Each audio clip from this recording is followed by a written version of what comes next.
Hello, friends. Today's daily devotional is making peace with your shadow.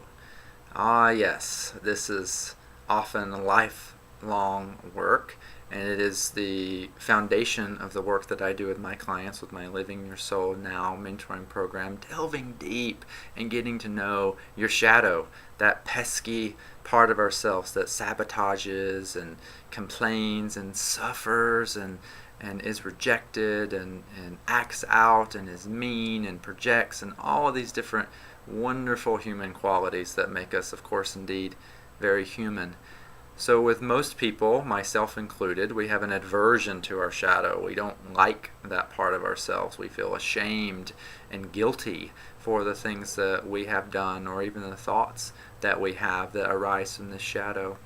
And I invite you today in this experiment of making peace with it to reflect on your shadow. What are your main shadow belief structures? What are your shadow thoughts? What is it that you keep hidden in your mind that you would never say to anyone for fear of being utterly disgusting in life?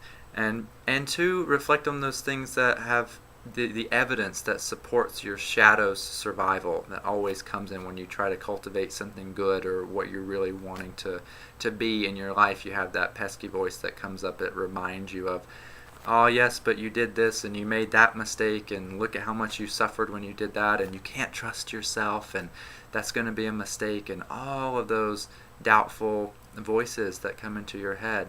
So I ask you, reflect on that evidence that you have in this inner arsenal that supports your shadow, that then supports you in playing small in the world and in not showing up for others and not showing up for yourself and dwelling and wallowing in this shadow self that says you're not enough, that you can't do it, and that you don't deserve it anyway because of all the wrong that you've done and all the wrong that you are. I invite you, even in this moment as you're listening to this video, to let that shadow self come forward, to even imagine it standing in front of you, this shadow element of yourself. Why is it there? Why do we have a shadow in the first place? What is a shadow anyway?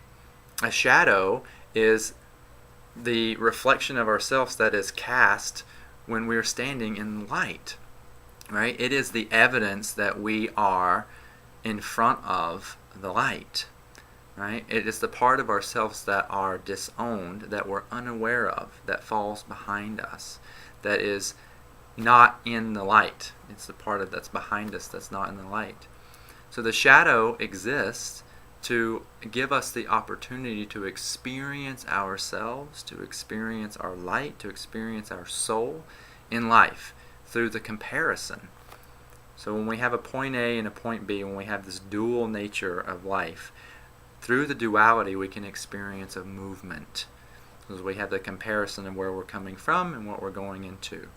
All of the shadow energies are here to assist us in refining our conscious awareness of the light.